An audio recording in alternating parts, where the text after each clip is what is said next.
Daf Samervav, 10e livre. Tanou Rabanan. Le sage a enseigné dans une braïta. Halachazu nit'alema mi bene betera. Cette halacha, cette règle, a été oubliée par les fils de Betera, qui étaient les chefs de la communauté en Eretz Israël. Par Machat Chalamba Asar Liyot Beshabbat. Une fois le 14 Nissan est tombé un Shabbat, comme ce sera cette année, et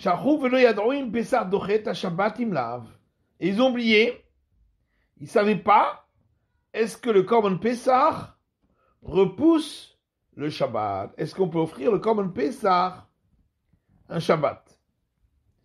Un peu bizarre hein, qu'ils ont oublié une chose pareille. Sûrement que ça tombait très rarement un Shabbat. Et la question s'est posée, est-ce que ça repousse le Shabbat ou pas? Quel âge ils avaient? Je sais pas, on ne dit pas. C'est-à-dire, ils n'étaient pas Alzheimer, quoi. Non. Amrou, Il y a une raison, hein. Amrou, Klum Yeshadam Shioden Pessah Dochet Shabbat, Imlav. Alors ils ont demandé, est-ce que quelqu'un sait si le Korban Pessah repousse le Shabbat ou pas? Amrou Lahem, alors on leur a répondu, Adam Echad Yesh. Il y a un homme, chez Alami Bavel, qui est monté de Babylonie, Ve Hillel Abavli Shemo. Son nom c'est Hillel, le Babylonien. Chez Shimesh Negdole Hador. Il a été aux côtés auprès des deux grands de la génération. Shmaya ve Avtalion. Shmaya Avtalion. Ve Yodea im Pesach dochet ha-Shabbat imlav. Et lui, il sait si le Korban Pessah repousse le Shabbat ou pas.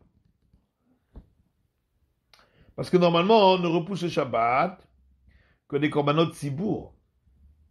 Des sacrifices de toute la... Alors que là, c'est un Korban... C'est vrai que c'est toute l'assemblée qui doit l'offrir, mais c'est chacun doit offrir le sien. Alors, est-ce que ça repousse le Shabbat? Shalchou vekaroulo. Alors, ils ont envoyé des émissaires et ils ont appelé donc Hillel. Ambuloklum atayodea im Pesach dochet ha-Shabbat. Ils lui ont dit, est-ce que tu sais si le Korban Pessah repousse le Shabbat, il me lave ou pas? Alors il leur a dit, est-ce qu'on a un seul agneau pascal dans toute l'année qui doit repousser Shabbat?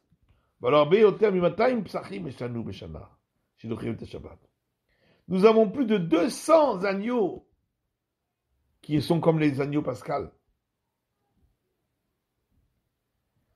qui repoussent dans l'année, qui repoussent le Shabbat. Parce que chaque Shabbat, on offre 4 agneaux. 2 agneaux pour le Tamid, hein, un le matin, un l'après-midi. 2 agneaux pour Moussaf, pour le Moussaf de Shabbat. Et il y a 52 Shabbats par an. Donc on arrive déjà à plus de 200. Sans compter les korban de Moussaf quand ça tombe un jour de fête, qui tombe Shabbat. Ou Rosh Chodesh, qui tombe Shabbat. Ou Chol HaMoed. Donc, on a beaucoup plus que 200. Amulo minayin lecha. Alors, ils lui ont dit, d'où tu sais que le Korban Pessah lui repousse le Shabbat? Amalem nema moado be Pessah. Venema moado be Tamid.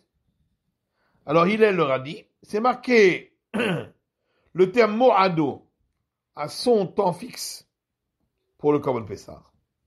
V'yasu b'nei Israël et à Pessah b'moado.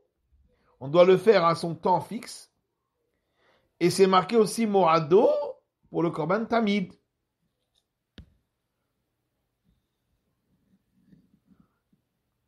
C'est aussi marqué le terme moado.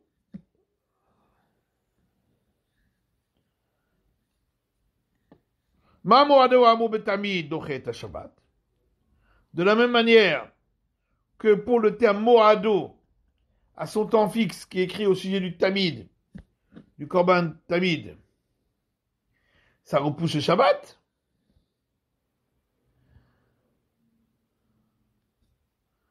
C'est marqué Tzav et Ben Israël marté alehem et korbani lachmi leisha reach nichochi tishmeru laakrivli bemoado. Et donc de la même manière que là-bas dans le tamid c'est marqué moado, son temps fixe. Or le tamid repousse le Shabbat puisque on le fait tous les Shabbats. Avoado amobe Pesach dochet Shabbat. De même, c'est marqué le terme moado dans le korban Pesach et le korban Pesach repoussera le Shabbat. Donc on apprend par une zera shava. C'est marqué pour le tamid moado et c'est marqué pour le Pesach moado. De la même manière que le tamid on le fait même le Shabbat, le korban Pesach aussi. Maintenant d'où on sait que le tamid on fait même le Shabbat, ça on verra.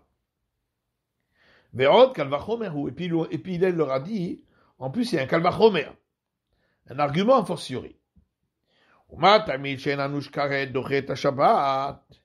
Si déjà le korban tamid, sacrifice quotidien, où il n'y a pas la punition de karet du retranchement si on l'offre pas, et malgré tout il repousse le Shabbat, on peut le faire Shabbat.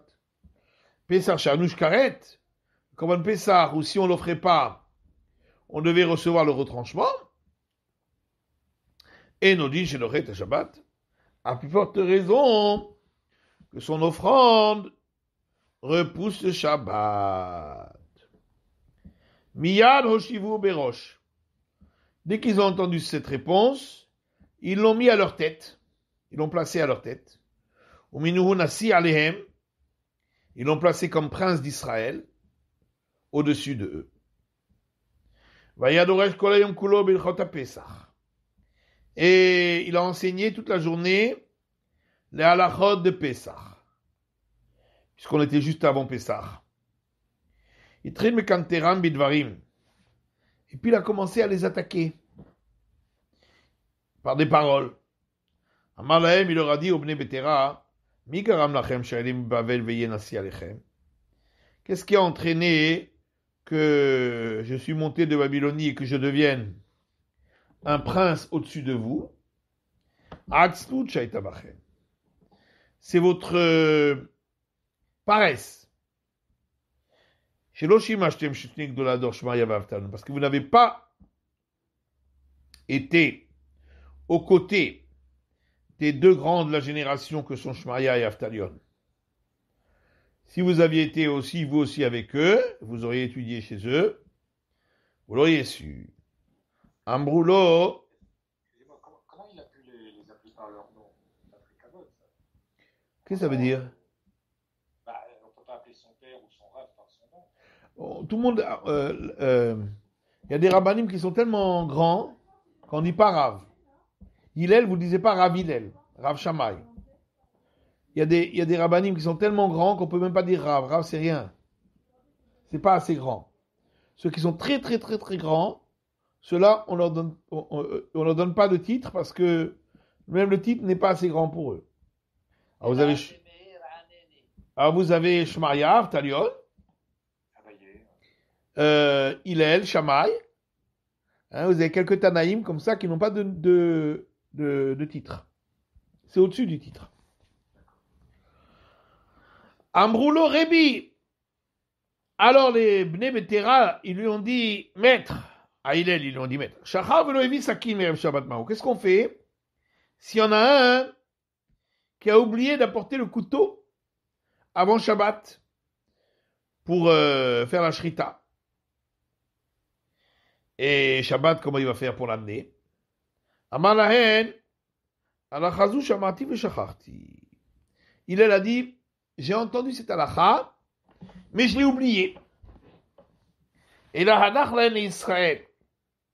Mais laissez faire les enfants d'Israël. Vous verrez bien demain Shabbat comment ils font. Imen nevin hen, bene nevin hen. S'ils ne sont pas des prophètes, ils sont des fils de prophètes. Et donc, ils savent ce qu'il faut faire. Alors, laissez, on va voir ce qu'ils vont faire. Alors, le Machar, le lendemain, c'était donc le 14 qui était tombé un Shabbat, Miché Pisro Télé, celui dont le sacrifice pascal était un agneau. Tochavo Betsimro, il mettait le couteau à l'intérieur de la laine de l'animal, et c'est l'animal qui le portait. Comme ça, lui, il n'avait pas besoin de le porter. Miché Pisro Gedi, et celui dont le Korban Pessah était un chevreau. Le chevreau, il n'a pas de laine. Torvo Ben Kamav, il enfonce entre les cornes de l'animal. Quand il a vu cela, il a vu comment il faisait, il s'est rappelé de l'alacha. Il a dit effectivement, c'est comme ça que j'ai reçu de la bouche de Shmaya et Aftalion qu'on doit faire ainsi. Celui qui a oublié d'apporter le couteau avant Shabbat. Alors Amarma, on va reprendre ce qu'on a vu. Nema Moado Bepessah. C'est écrit le terme Moado, donc en son temps fixe. Pour le Pessah, Nema Moado Betamid. Et c'est marqué aussi Moado pour le Tamid. Ma Moado Amo Bepessah, Amo Betamid, Dochet Shabbat. De la même manière que pour le Tamid, c'est marqué le terme Moado, et il repousse le Shabbat. Moado Amo Bepessah, Dochet Shabbat. De même pour le Korban Pessah, c'est marqué Moado, il repousse le Shabbat. Alors, la Gemara demande le Tamid Goufé Minalan de Daché Shabbat. Oui, mais le Tamid lui-même, d'où on sait qu'il repousse le Shabbat, qu'on peut l'offrir Shabbat. Il est Mamishom Dirti Bemoado. Tu vas dire oui, parce que c'est marqué Bemoado, à son temps fixe. Donc même Shabbat. Mais certains mis activé Bemoado. Mais pour le Korban Pessah aussi, c'est marqué Moado. Et tu vois bien que malgré tout, ça ne suffit pas. Il faut la prendre du Tamid. Et la Moado le mashmarlé. Donc forcément, le terme Moado n'est pas une preuve que si on peut l'offrir Shabbat. Achanami Moado le mashmarlé. Et donc pour le Tamid aussi, le terme Moado n'est pas une preuve. Alors d'où sait-on que le Tamid est offert même Shabbat? Et là, marquera, seulement la réponse c'est parce que le verset dit Olat Shabbat Beshabbato al Olat Tamid. Concernant le Moussaf, le Korban supplémentaire du Shabbat, l'holocauste du Shabbat en son Shabbat, en plus de l'holocauste du Tamid. Donc vous voyez bien que on offre le Tamid, c'est marqué explicitement dans le verset. Miklal, de Ola de Tamid, Kareva be Shabbat. On en déduit que la Ola du Tamid, donc quotidienne, est offerte également Shabbat. Et par la Xera Shava de Bemoado, on apprend que le Korban Pessah aussi est offert Shabbat. Amarma, alors on reprend ce qui est écrit dans la Braïta, Verot Kalvachomer. Alors, il leur a dit, en plus c'est un Kalvachomer.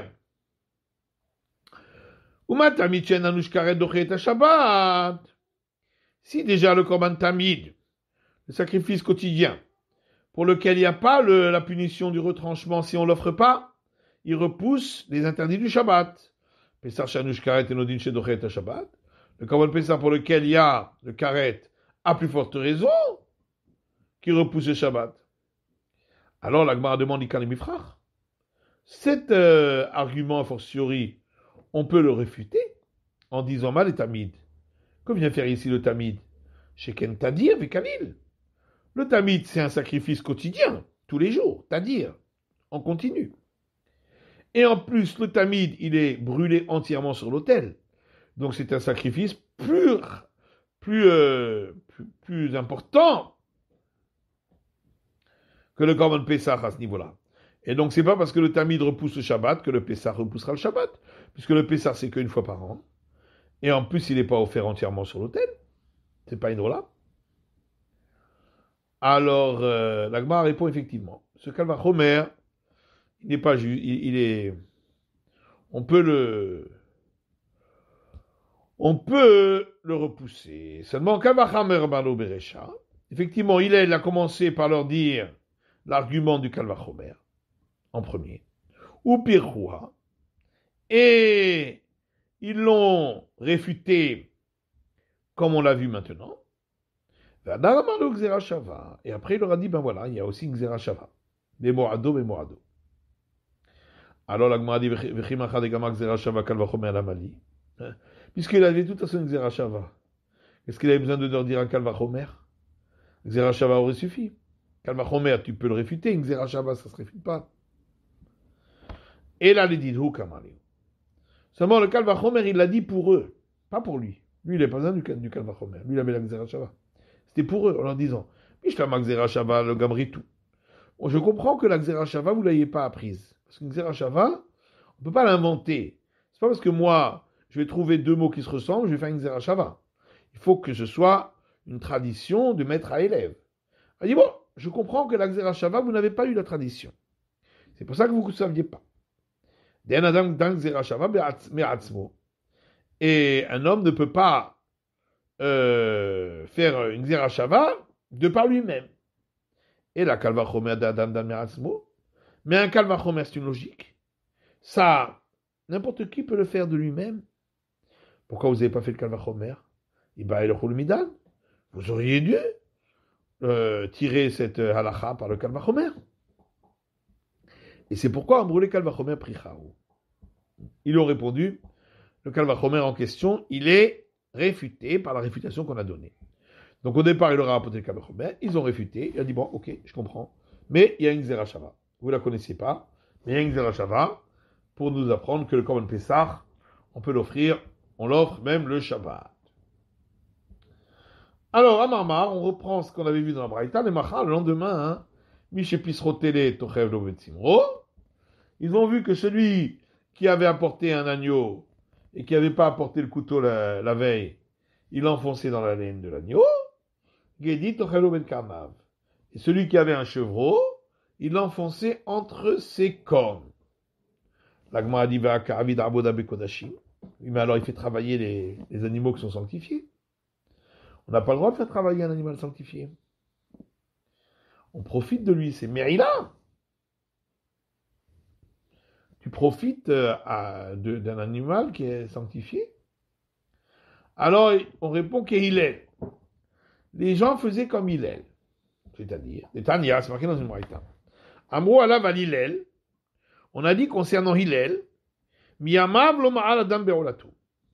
De toute sa vie, personne n'a jamais été puni de Me'ila parce qu'il aurait profité d'un animal qui lui appartenait à Hillel et qui était Ola. Pourquoi? Et la Mevia Choulin Hazara.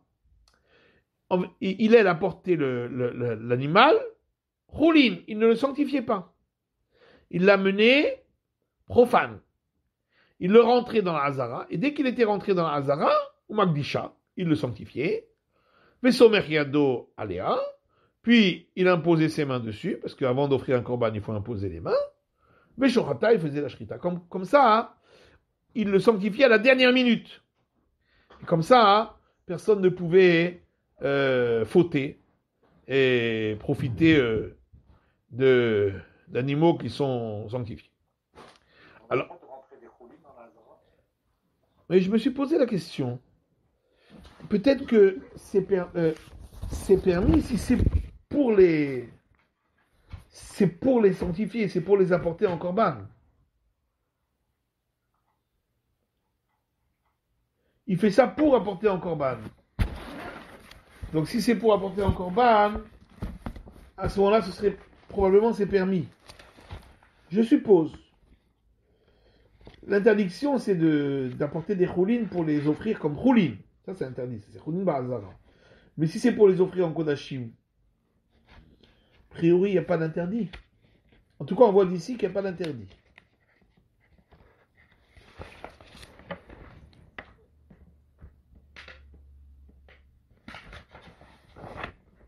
Ok. Bon, je vois pas que quelqu'un pose la question.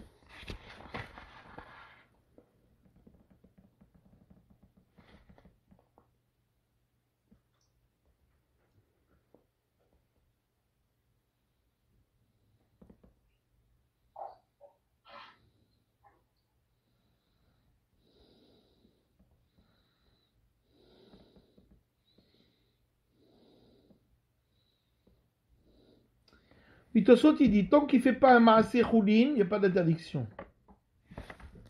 Il les amène pour les offrir en korban. Donc il n'y a pas d'interdiction. Alors, je continue. Donc c'est ça qu'ils faisaient eux aussi. Ils apportaient leur sacrifice et ils le rentraient dans la Zara et à ce moment-là ils le sanctifiaient. Et donc jusque-là ils pouvaient porter le sacrifice, pouvait porter le couteau, transporter le couteau. L'animal pouvait transporter le couteau. L'Agma dit Pesa b'Shabbat echimatzi magdishle. Oui, mais comment ils pouvaient sanctifier? On n'a pas le droit de sanctifier le Shabbat. Sanctifier, c'est un vœu. On n'a pas le droit de faire une sanctification le Shabbat. Maintenant, c'est marqué dans une Mishnah. Ein magdishin, on n'a pas le droit de sanctifier. Vein ma'arichin, on n'a pas le droit de faire le vœu d'offrir en sanctification la valeur forfaitaire d'une personne. Vein machrimim, on n'a pas le droit de dédicacer un bien pour la sainteté. Vein magbihin trouma ou maasrot, on n'a pas le droit de prélever la trouma, donc les prélèvements pour les prêtres, et les maasrot, les dîmes. Kol elu be Yom Tov amrou, tout ça a été dit pour Yom Tov, jour de fête, Kal vachomer be Shabbat, et à plus forte raison le Shabbat. Donc comment pouvait-il sanctifier l'animal pour Korban Pessah pendant Shabbat? Alors l'Agma répond quand on a interdit, c'est uniquement pour des obligations dont le temps n'est pas fixe. On aurait pu l'offrir à un autre moment. Comme on peut l'offrir plus tard, donc on n'a pas besoin de le sanctifier aujourd'hui, donc c'est interdit de le sanctifier aujourd'hui.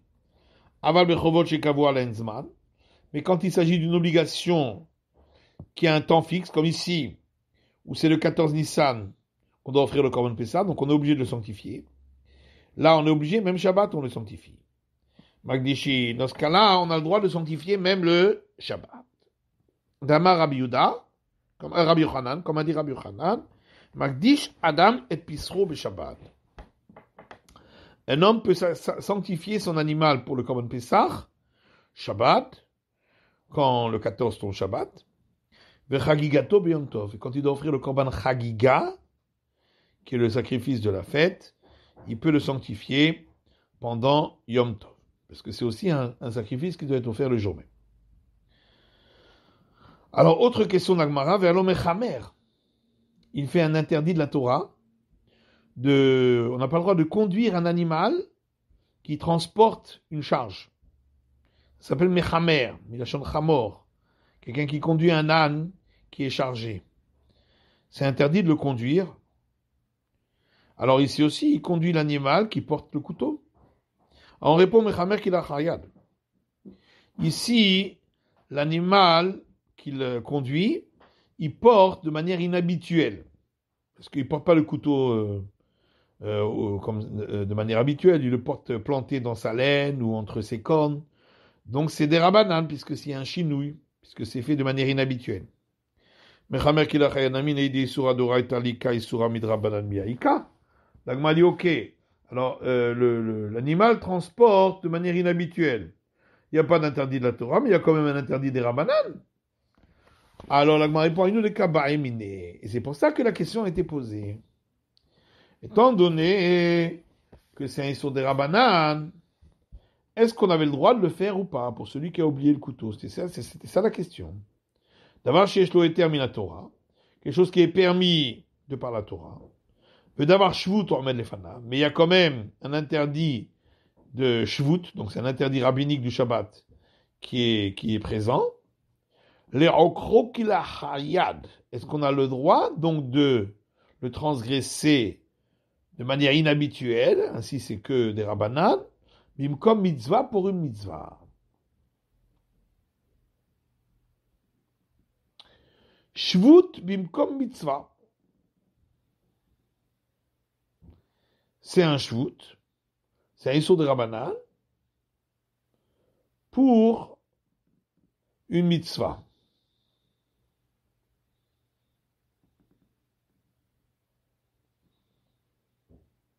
Normalement, on permet que shvut dit shvut, un double de Rabbanan. Ici, on a permis même un seul des Rabbanan, probablement pour la mitzvah importante du Korban Pessah, on a autorisé. Mais c'est un cas particulier. Alors, donc c'est ça la question, est-ce qu'ils ont le droit ou pas? Amar lahen alachazou shamati v'shacharti. Et donc Hillel a dit, moi j'ai entendu la halacha, mais j'ai oublié. Et là, Nicholan Israël, imen bene nevi, imen bene nevi imen.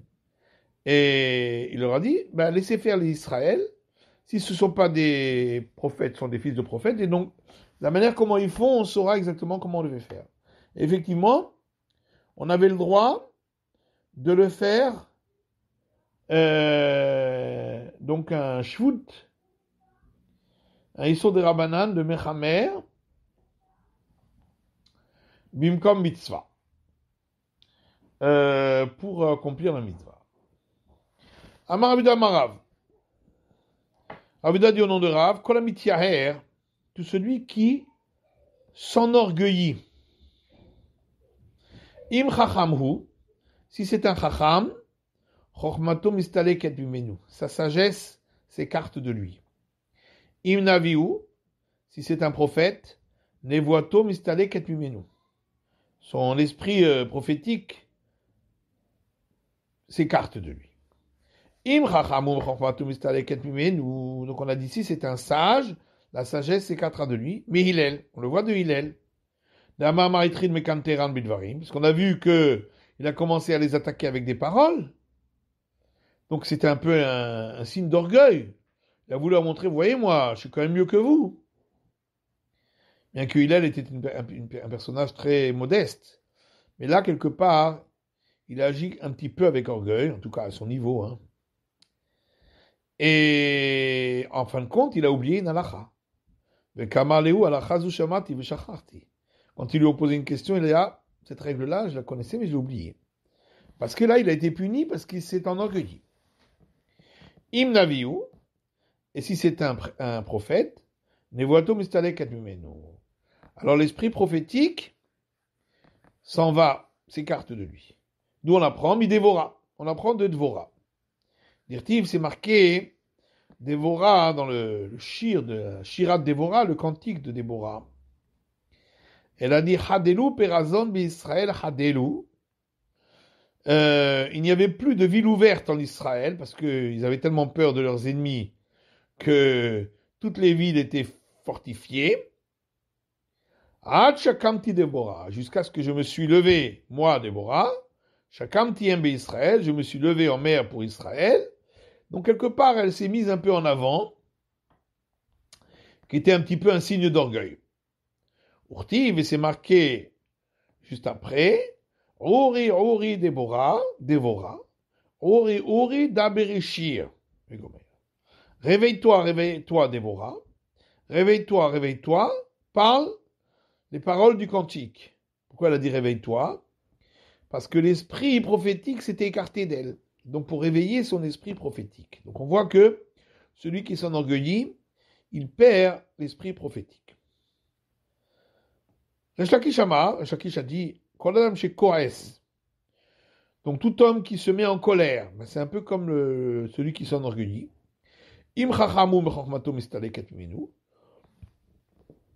Si c'est un sage, la sagesse s'écartera de lui.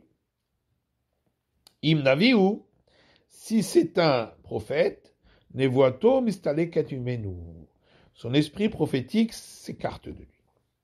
Im chachamhu chochmatu mistaleket mimenu mi-Moshe.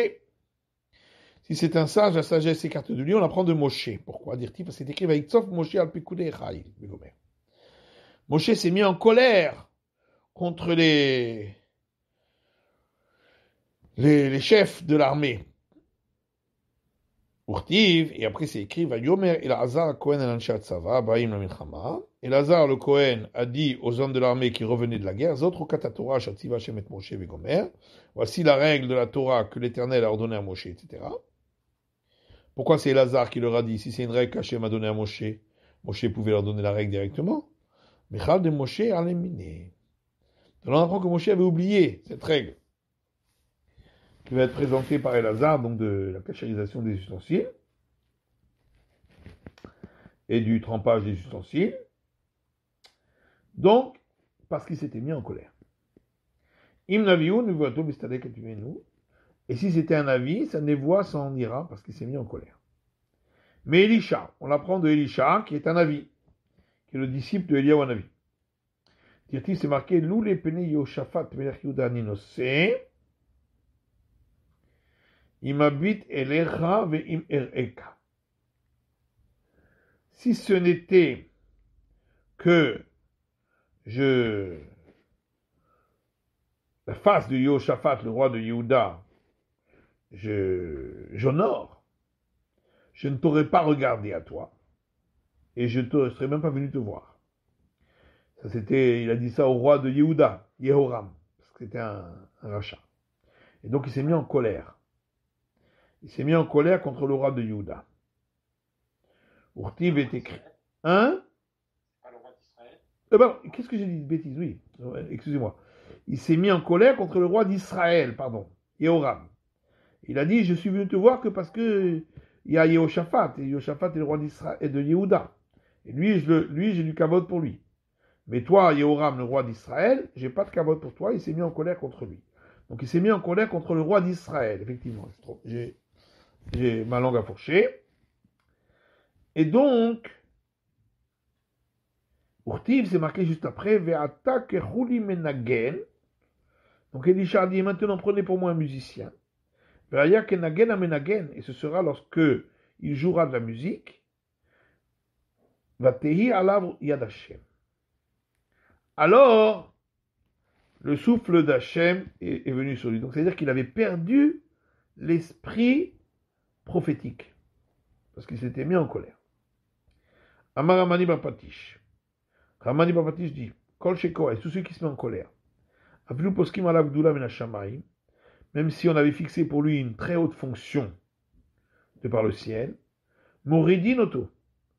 On le fait descendre de cette fonction. Minalan mais Eliav, nous on le sait, de Eliav qui était le frère de David, un des grands frères de David. Chez Neymar, il est écrit Vaïcharaf Eliav be David, lorsque David est venu sur le front, c'est marqué Eliav s'est mis en colère contre David. Vaïomer Namazeyarata, il lui dit pourquoi tu es descendu au front? C'était un jeune, un tout jeune. Et à qui as-tu abandonné les quelques petits bétails que tu avais dans le désert? Moi, je connais la méchanceté de tes pensées. La méchanceté de ton cœur. Tu es venu pour voir la guerre. Alors, il s'est mis en colère contre son frère. Azal Shmuel Emim Shechinu. Quand Shmuel est venu pour oindre un des membres de la fratrie, des fils de Yishai, pour chacun qui passait devant lui, alors il a eu une prophétie qui disait, c'est pas celui-là que Hachem a choisi. Eliav, quand il est arrivé à Eliav, c'est marqué l'Éternel a dit à Shmuel, Al tabit el mareu, ne regarde pas son aspect, vel govar komato, et la hauteur de sa stature, car je me suis dégoûté de lui. Ça veut dire que s'il dit je me suis dégoûté, ça veut dire qu'un jour, il voulait de lui. C'est-à-dire qu'il aurait pu devenir le roi. Mais comme il s'est mis en colère, il a perdu la fonction et elle a été donnée en fin de compte à David. Continuons. Ashkeran Tamid ou Pessar de Dachou Shabbat. Donc, on a vu d'où on apprend que le Korban Tamid et le Korban Pessar repoussent le Shabbat. On les offre même le Shabbat. Maintenant, autre question de la Gemara de Dachou Touma Minala. D'où on sait qu'il repousse la Touma. Ça veut dire, si le peuple d'Israël est tamé, ou la majorité du peuple d'Israël, ça suffit déjà, Rubo Kekulo, on peut offrir le Korban Tamid malgré tout et le Korban Pessah, tous les Korbanot qui sont offerts par l'Assemblée, Betouma, dans l'impureté. Minalan, d'où est-ce qu'on le sait? Alors, Amré, Kiechid Yalif Pesach Mitamid Leinyan Shabbat. Alors, on répond comme ça. De la même manière qu'on apprend le Korban Pesach du Korban Tamid, parce que c'est marqué dans les deux le terme Bemorado, concernant le Shabbat, que de la même manière que le Tamid repousse le Shabbat, le Pesach aussi. Achidami, on fait aussi la Xera Shabbat dans le sens inverse. Yalif Tamid mi Pesach, et on apprend le Korban Tamid du Korban Pesach. L'Einyan Touma, pour la Touma, que de la même manière que le Korban Pesach repousse la Touma, lorsque la majorité du peuple Israël est tamé, le Korban Pesach, on l'offre dans l'impureté. Pareil pour le Tamid, parce que c'est marqué Memorado, Memorado. Et l'Agma dit au Pesach Gouffé Manalan. Et d'où on sait pour le Korban Pesach qui repousse la Touma. Amar Rabbi Yochanan dit d'Amarkra, il y a un verset. Ish qui est tamé la nefesh. C'est marqué un homme, qui sera impur, la nefesh. Donc, en contact avec un mort. Au Beder Rochoka, ou il habite trop loin. Là-bas, c'est marqué, il ne pouvait pas faire le Korban Pessah. Et là, la paracha, là-bas, on nous dit qu'il doit faire Pessah Sheni. Il offre le Korban Pessah un mois après, le 14e. Alors pourquoi c'est marqué Ish un homme pour nous dire Ish titrait le Pessah Sheni. Ce n'est que si c'est un particulier qui est tamé, qu'il est repoussé au Pessah Sheni.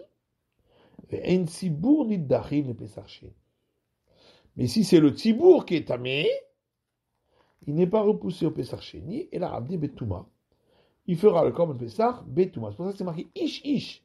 Si c'est un particulier qui est tamé, il fait Pessah Sheni. Donc, si c'était la communauté qui était tamée, ils ne font pas Pessah Sheni. Ils feront Pessah Rishon. Ça, c'est l'explication de Rabbi Yochanan. Rabbi Shimon ben Lakish et Rabbi Yochanan. Rabbi Shimon ben Lakish et Rabbi Yochanan. Emma, on pourrait dire autrement l'explication du verset. Ish litre le Pessah Sheni. Si c'est un particulier, on le repousse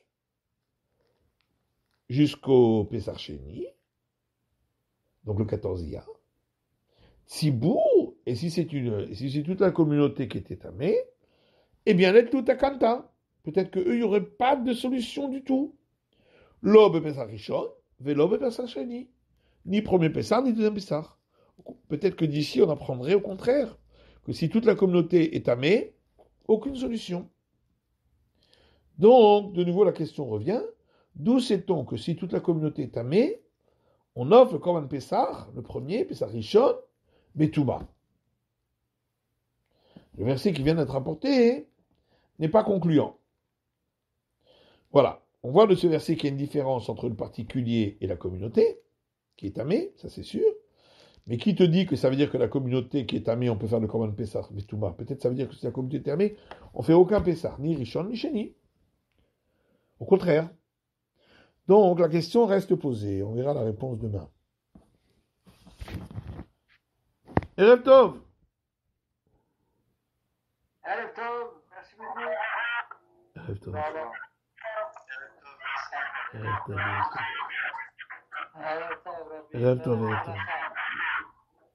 Ouais, les gremlins,